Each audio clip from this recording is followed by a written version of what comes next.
यहां पे मैं आया तो हमारे यहाँ भी नालायक है ना ये अपने जो लेफ्टिस्ट हैं। तो एक मेरे बुक रिलीज की, उस समय राजगोत्रा साहब ने मेरी बुक रिलीज की थी। तो उस समय ये बात हुई, एक आपको मालूम है एक साउथ से एक पेपर निकलता है, वो नालायक उसका कुछ दिन के लिए एडिटर बना था।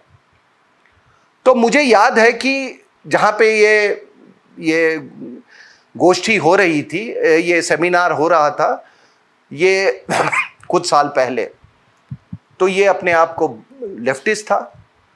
और उस समय प्रचंड जो था वो बड़ा अननोन कमोडिटी था। लोग सोचते थे कि पता नहीं ये प्रचंड है क्या चीज़, ये चीज़ है।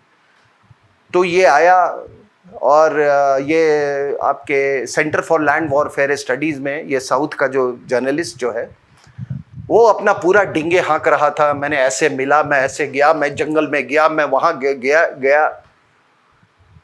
हमारे भी कुछ लोग, अच्छा मतलब ये कितना बड़ा हीरो है परमवीर चक्र वो करके आए। तो उसने कहा कि मैं कैसे मैंने पूरा अनरेबल कर दिया है, उनकी योजना क्या है, ऐसे जो साई वॉरफेयर होता है। कुछ साल के बाद बुक रिलीज में मैंने उस आदमी को एज ए डिस्कसेंट बुलाया। अब वो मेरी किताब पढ़ने के बाद वो कहता है कि ये तो पॉलेमिक्स है माओवादियों के खिलाफ, क्योंकि ये माओवादियों का दामाद था, ये पॉलेमिक्स है। तब मैंने कहा कि एक बात बताओ कि आप इनको क्रांतिकारी बोल रहे हो और कह रहे हो कि इनको नेपाल की आर्मी में अब्जॉर्ब हो जाना चाहिए। हमने आजाद हिंद फौज वालों को नहीं की यार, जो भी है वो गलती थी हमारी। और यहां पे ये लुटेरे, एक्सटॉर्शनिस्ट, गुंडे, बदमाश, आप देखो, आर्मी केवल बंदूक से नहीं बनती है। आर्मी का एक रैलिंग पॉइंट होता है, एक झंडा, आपका निशान। उस निशान से जिसका जितना इमोशनल अटैचमेंट होगा, अपने मुल्क से जिसका जितना इमोशनल अटैचमेंट होगा, जिसके पास जितने अच्छे संस्कार होंगे, जिसके पास जितना अच्छा चरित्र होगा, वही एक अच्छा सेनानी बन सकता है। ये गुंडे मवाली नहीं, जो कि जितने ये नॉन कम्युनिस्ट है उनकी लाखों की संख्या में इन्होंने जान ली।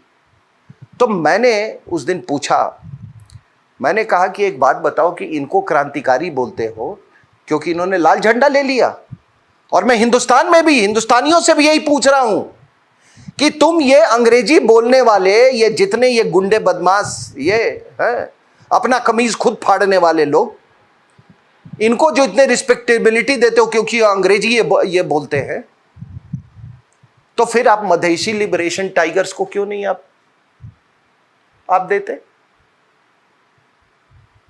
20% हिस्सा जो है एरिया वाइज में, 20 से 25% एरिया, वो अगर काठमांडू ईस्ट वेस्ट, वो सॉरी नेपाल का ईस्ट वेस्ट हाईवे कर दे तो एक वो हॉरिजेंटल डिवाइडिंग लाइन है और नीचे पूरा तराई का रीजन है मध्य से।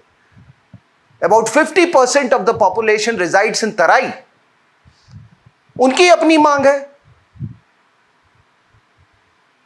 उनका अपना बिल्कुल एक अलग जियो पॉलिटिक्स है।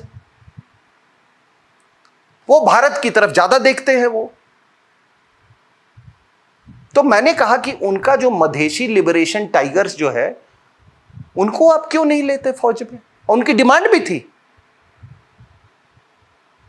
लेकिन ये हिंदुस्तान में हमारे जो कुछ इंटेलेक्चुअल, जो ये जिसको कहते हैं, क्या मेरे पास शब्द नहीं आ रहे, जो ये इंटेलेक्चुअल फ्रॉड्स जो हैं, इन लोगों ने एक ऐसा माहौल तैयार किया था कि कोई भी गुंडा वो लाल झंडा ले ले, हाथ में चाकू ले ले, वो क्रांतिकारी बन जाता है। और अगर वो अंग्रेजी बोलता है वो गुंडा, वो उसका नेता। ज्योति बासु के भाई, ये देखो स्कॉच पीता है ज्योति बासु, ये आप कम्युनिस्टों से सुनोगे, वो स्कॉच पीता है, वो क्या धोती पहनता है, क्या ड्रेसअप करता है, और वो बुद्धदेव भट्टाचार्य, अरे ही स्पोक्स ओनली 555। इस मानसिकता से हम लोग ग्रसित थे। तो हमने जिसको बिठाया,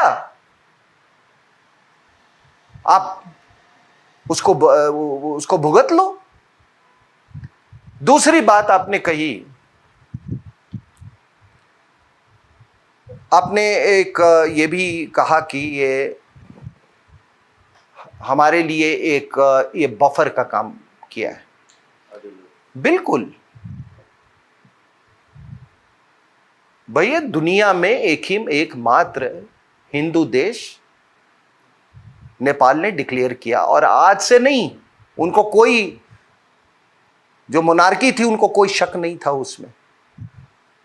पहली बात, आपको मालूम है तिब्बत में ये फ्रांसीसियन मिशनरीज जो थे वो पहले एक्टिव थे।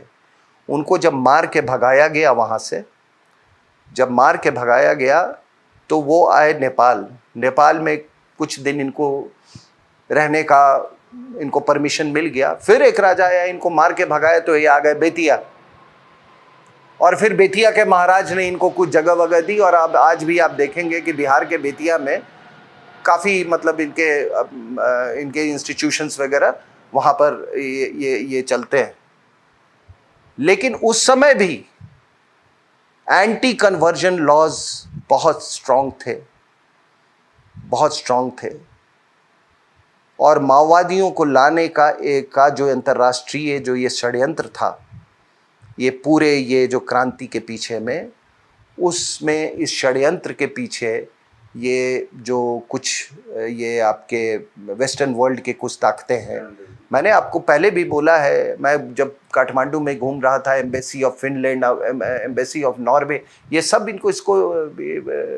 इनको हथियार से और पैसे से इनकी मदद कर रहे थे। क्यों कर रहे थे?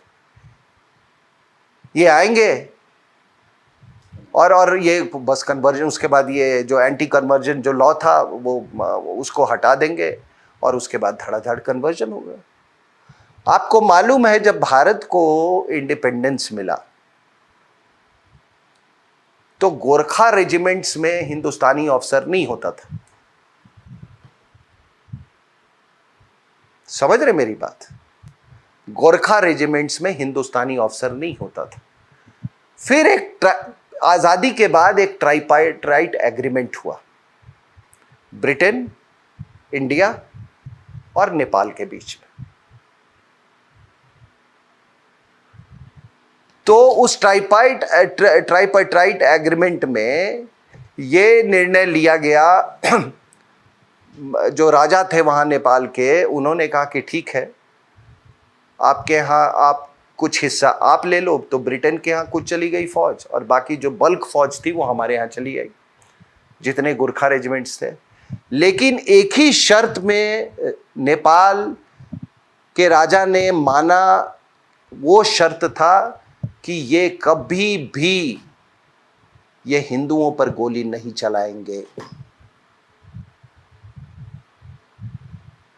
ये पहलू, इतिहास का पहलू बहुत कम लोगों को मालूम होगा कि ये इसी शर्त पे ये अपनी सेवाएं देंगे कि ये इनको कभी भी इनको ये नहीं कहा जाएगा कि हिंदुओं पर गोली चलाओ। हमने उसको स्वीकार किया। तो नेपाल एक फिजिकल ही बफर नहीं था, एक आइडियोलॉजिकल बफर भी रहा है। और वो आइडियोलॉजिकल बफर था, वो हिंदुइज्म पे प्रेडिकेटेड था, और आपने इन गुंडे मवालियों को लाके ये बैठा दिया यहां पे। और बैठा के अभी ओली कैसे बना प्रधानमंत्री? ये तो ओवरग्राउंड था। ये तो कहता था कि नहीं, ये माओवादी, ये हमारा इनसे कुछ लेना देना नहीं है। माओवादियों ने जंगल से रास्ता तैयार किया इनके लिए। साहब, मैं आपको एक बताता हूं, एक दिल्ली में एक सेमिनार हो रहा था, आज से 7-8 साल पहले की बात है। एक सेमिनार हो रहा था, तो उस सेमिनार में मुझे याद है कि एक फॉर्मर आर्मी चीफ वहाँ पे आए हुए थे नेपाल के, रुकमंडल मंगत कटवाल, ठीक है, और उनका जो माओवादियों का उस समय लीडर था पुन, वो भी बैठा हुआ था। और हमको कटवाल साहब ने एक बात बोला था, उन्होंने कहा था कि, और पुन को बोला कि अरे हम तो चाहते तो तुमको कब का खत्म कर दिए होते। एक पर्टिकुलर जगह है होलेरी, कहाँ पे, वहां पे पूरी नेपाल आर्मी ने इनको घेर लिया था, और फिर वहां के राजा ने इनको बोला कि छोड़ दो इनको, ये अपने ही लोग हैं। कहा वो हमसे सबसे बड़ी गलती हुई थी, वो सबसे बड़ी गलती हुई थी। हमने तुमको अपना समझा और आज तुमने देखो क्या कर दिया है। और तब हम लोगों की तरफ देख के जनरल साहब ने ये बोला कि ये गलती आप मत करना। आज आपको ये बात महसूस नहीं हो रहा है क्योंकि आपका देश बड़ा है, you have a space to trade. लेकिन नेपाल के पास वो स्पेस नहीं था ट्रेड करने के लिए। और देखिए, तो उस रास्ते से गया और ये ओली और ये सारे लोग वहां पर आके बैठ गए वहां पे। तो आज जो हम ये कह रहे हैं कि ऐसा क्यों हो गया, वो तो हमको तब सोचना चाहिए था।